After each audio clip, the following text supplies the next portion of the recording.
स्वामी जी, दूध कौन से जानवर का सबसे अच्छा होता है? बेटी, दूध तो भैंस का ही सर्वोत्तम होता है। फिर तो आपको भैंसशाला चलानी चाहिए स्वामी जी। आप गौशाला चलाते हैं और दूध भैंस का सबसे अच्छा बता रहे हैं।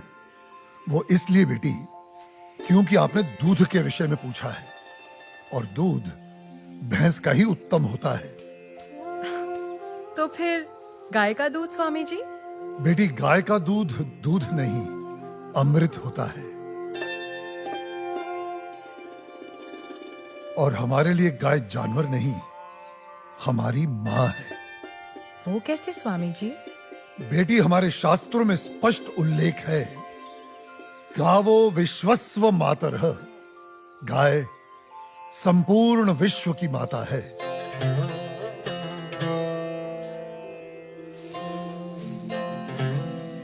बेटी, गाय ही संसार में एकमात्र ऐसा प्राणी है जिसके अंग अंग से संसार को लाभ प्राप्त होता है। गाय दया, ममता और त्याग की देवी है। गाय लोक मंगल का स्वरूप है। लोक मंगल का स्वरूप है? वो कैसे स्वामी जी? हाँ बेटी, गाय का दूध पीने से शरीर के साथ साथ मस्तिष्क का भी विकास होता है। गाय के दूध में 8 प्रकार के प्रोटीन्स, 6 प्रकार के विटामिन्स, अनेकों प्रकार के एमिनो एसिड्स और न जाने कितने प्रकार के दुर्लभ तत्व प्राप्त होते हैं। It's a complete and wholesome food. ये मानव शरीर के प्रत्येक रोगों के लिए वरदान है। इसीलिए ये अमृत है। अब तुम गौमूत्र को ही ले लो। गौमूत्र बेटी अद्भुत औषधि है और हमारे आयुर्वेद में तो कई सारी जीवन रक्षक दवाएं गौमूत्र को केंद्रित करके ही बनाई जाती हैं। अच्छा। क्या आपको पता है, अमेरिका अपनी दवाइयां बनाने के लिए काऊ यूरिन इंडिया से ही इंपोर्ट करता है। रियली? अब आओ गोबर पर। काऊ डंग, जिसका अज्ञानी लोग बहुत मजाक उड़ाते हैं, वही गोबर ईंधन और खाद यानी कोल और मैन्योर का काम करता है। It's a natural fuel and fertiliser. आपको पता है बेटी, गांव के कच्चे घरों की दीवारों पर गोबर लेपने से उन पर सूर्य की सख्त और विषाक्त किरणों का असर ही नहीं होता। ओह। बेटी, हमारे शास्त्रों में कहा गया है कि गाय के खुरों से उड़ी धूल यानी गोधूली अपने मस्तक पर लगाना तमाम तीर्थों में स्नान करने के बराबर है। लेकिन स्वामी जी, आपने ये गौशाला खोलकर जो बूढ़ी और दूध ना देने वाली गायों को शेल्टर दिया है, अगर कोई कसाई इन्हीं गायों को काटकर उनका मांस अगर बाजार में बेचता है, उसे तो 30-40 हजार का लाभ हो सकता है। लेकिन आपने तो इन बूढ़ी गायों को शरण देकर उसके पेट पर तो लात मार दी है। उस बेचारे का तो रोजगार छिन गया है स्वामी जी। हम कितने एहसान फरामोश हो गए हैं बेटी। चलो आज एक कैलकुलेशन करते हैं। एक गाय 20 से 25 साल जीती है। वो अपने जीवन काल में 15 साल हर रोज 15 से 20 लीटर दूध देती है। इसका मतलब एक साल में हुए तकरीबन 7,000 लीटर दूध और 15 साल में हुए 1,05,000 लीटर दूध।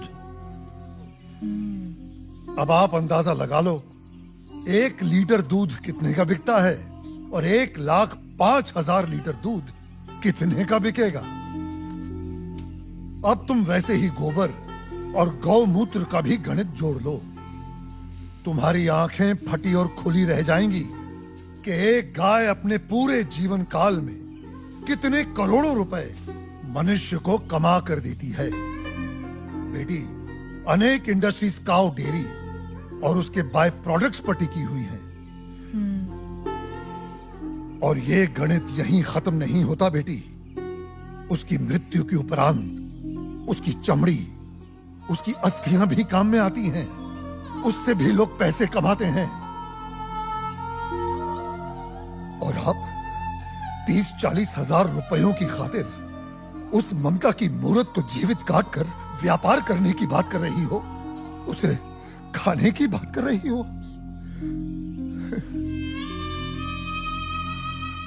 और कितना त्याग, कितना उपकार चाहिए एक प्राणी से।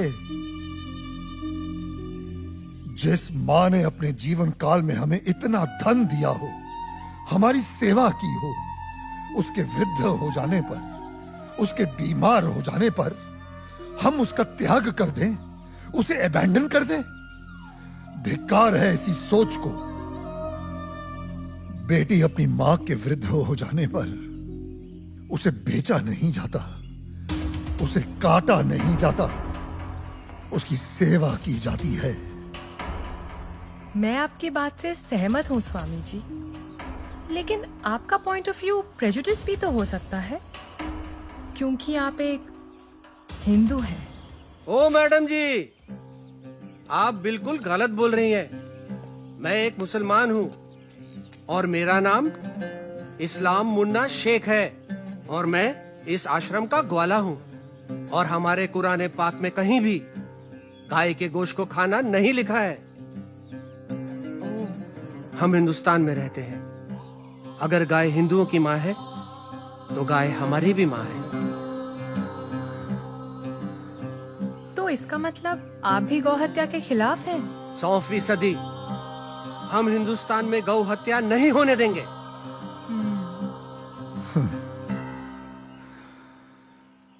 बेटी, जितनी भी बीमार, लाचार और दूध ना देने वाली गाय हैं, जिन्हें हमारे अपने ही हिंदुओं ने अपने निजी स्वार्थ के लिए त्याग दिया है, हम उन सब गायों को अपने यहां शरण देंगे, उनकी सेवा कर उनका ऋण चुकाएंगे। पादरी साहब मुबारक हो। आदिवासियों के 4 गांव, सबसे बात हो गई है।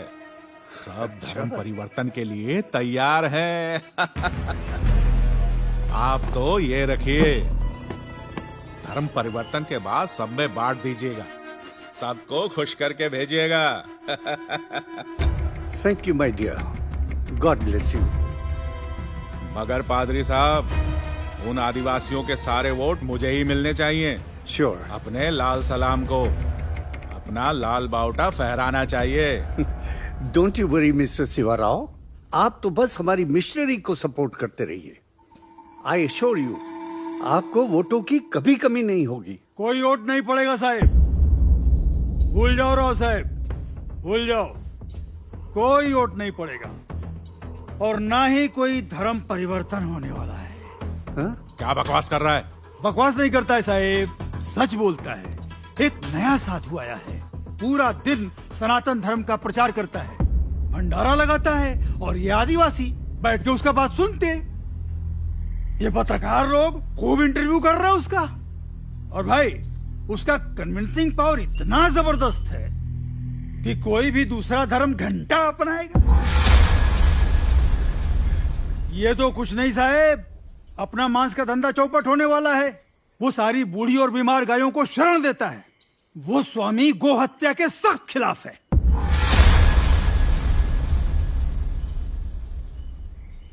शिवा साहिब, इन्हीं गायों को तो हम खरीदते, इन्हीं का तो मांस बेचते। आपको पता है, उसकी गौशाला में मुसलमान काम करते हैं और हमारे कसाई घर में कई कसाईयों ने गाय काटने से इनकार कर दिया है। शिवा साहिब, गाय नहीं कटेंगी तो धंधा कैसे होएगा, और धंधा नहीं होएगा तो पैसे कहां से आएंगे, और पैसे नहीं आएंगे तो इलेक्शन में जीतेंगे कहां से। उन्हें अपनी भाषा में समझाया नहीं उसको? समझाने गए थे साहिब, साले ने दम देके भगा दिया हमको। बोले तो बहुत सॉलिड है, एकदम पावरफुल है वो।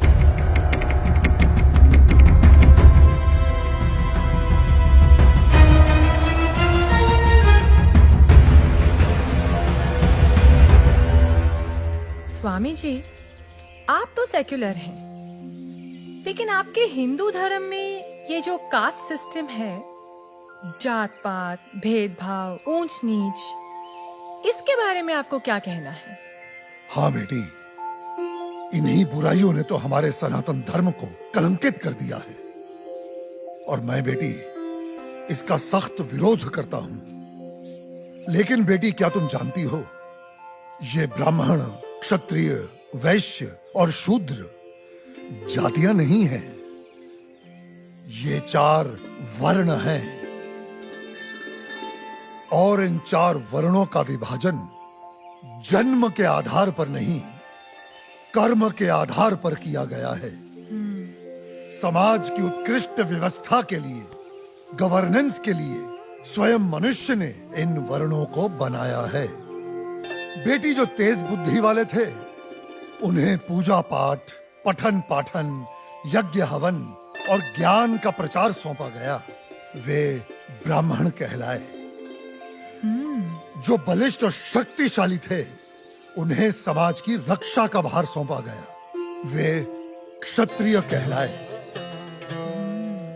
जो बिजनेस माइंडेड थे उन्हें व्यवसाय दिया गया, वे वैश्य हुए। और बेटी, समाज में स्वच्छता बनाए रखने वालों को, सेवा करने वालों को चौथे वर्ण का नाम दिया गया, वे शूद्र कहलाए। बेटी, हमारे शास्त्र कहते हैं, जन्मने जायते शूद्राः संस्कारात् द्विनोच्यते, अर्थात जन्म से प्रत्येक व्यक्ति शूद्र होता है।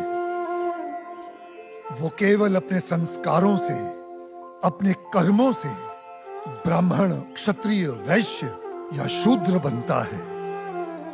अब आप मुझे ही ले लो, पहले मैं अखाड़े में पहलवानी करता था तो तब मैं क्षत्रिय था, आज मैं प्रवचन देता हूं तो आज मैं ब्राह्मण हुआ, और यदि कल मैं कोई व्यवसाय करता हूं तो मैं वैश्य कहलाऊंगा, समझी? मेरा ब्राह्मण या क्षत्रिय होने पर कोई कॉपीराइट नहीं है। बेटी, हमारे सनातन धर्म में ऊंच नीच का कोई स्थान नहीं है। ये 4 वर्ण एक दूसरे के पूरक हैं। They are interdependent on each other. ये एक गाड़ी के 4 पहियों के समान है। बिना एक दूसरे के सहयोग के समाज का कोई भी महत्वपूर्ण कार्य पूरा नहीं हो सकता। जी स्वामी जी। बेटी, सनातन धर्म तो समस्त वर्णों, समस्त प्राणियों में करुणा, दया और अपनत्व की भावना रखना सिखाता है। सर्व धर्म समभाव में विश्वास करना सिखाता है। हमारा धर्म सब धर्मों को एक समान मानता है। बेटी, हमारे लिए तो ये पूरी धरती एक कुटुंब है, एक परिवार है। The whole world is one family. वसुधैव कुटुंबकम। पंडित!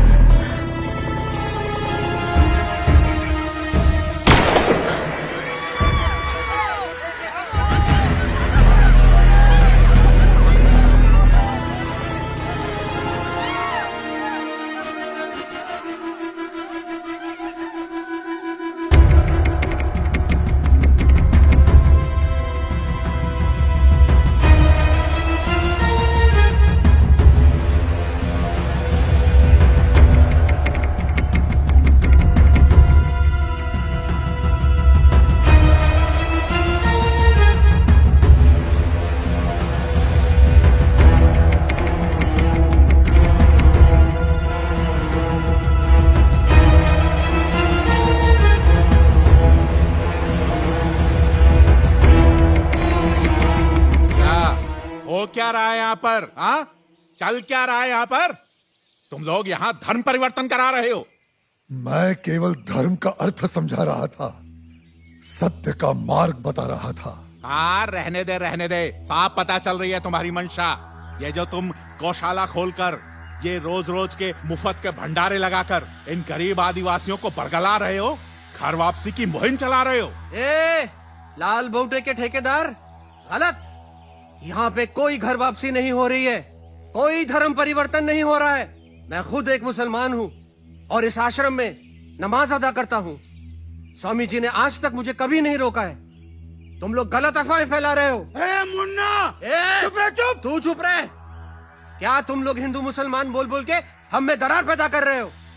चलो निकलो यहाँ से, बंद करो अपनी ये राजनीति की दुकान। ए मुन्ना, तू अपना मुंह बंद रख। चिल्लाओ मत। मैं तुम्हें अच्छी तरह जानता हूं कनन शिवाराव। जिस प्रकार तुम सनातन धर्म के विरुद्ध इन भोले भाले आदिवासियों के हृदय में जहर इंजेक्ट कर रहे हो और अपनी वोटों की खातिर पैसा बांट बांट कर इनका धर्म परिवर्तन कर रहे हो, ये सब अब नहीं चलेगा। ए स्वामी, तू जानता भी है कौन है ये? जानता हूं। तुम्हारे आका हैं जो तुम्हारे नाम पर फर्जी ट्रांसपोर्ट कंपनी चला रहा है और गैर कानूनी तरीके से गौ मांस बेचने का घोर अपराध कर रहा है। ए पंडित! कनन शिवाराव, गाय हमारी माँ है।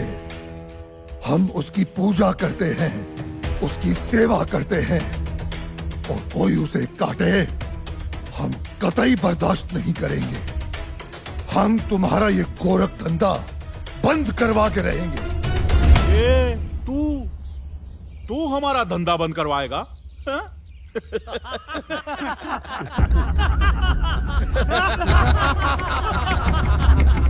जाइला। ए गौरक्षको, एक गाय का गोश्त भी गोश्त ही होता है। ए, तू होता कौन है हमें रोकने वाला? हा? मैं मुर्गी का गोश्त खाऊं, बकरे का गोश्त खाऊं या गाय का गोश्त खाऊं, गोश्त तो गोश्त ही होता है। ए, क्या फर्क पड़ता है? बिल्कुल फर्क पड़ता है। मानो तो माँ माँ है वरना जानवर। कनन शिवाराव, माँ, बहन, बेटी और पत्नी सभी स्त्री जात होती हैं, लेकिन सभी के साथ एक जैसा संबंध नहीं बनाया जा सकता। ए कनन, क्या तू अपनी माँ बहनों के साथ सोता है, उनका बिस्तर गर्म करता है? हरामखोर, माँ पे जाता है।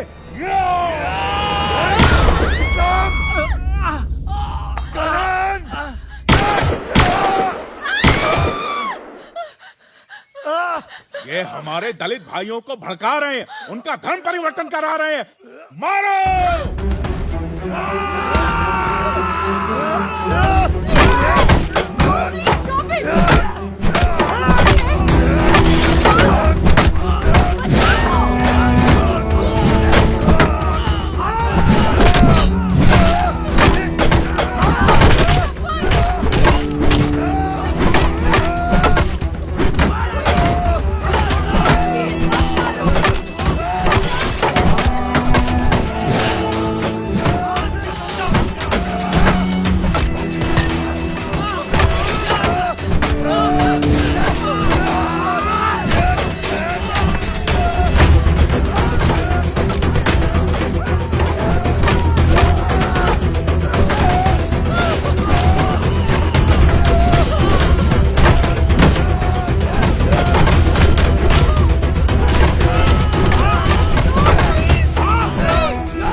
ब्राह्मण को कमजोर मत समझ।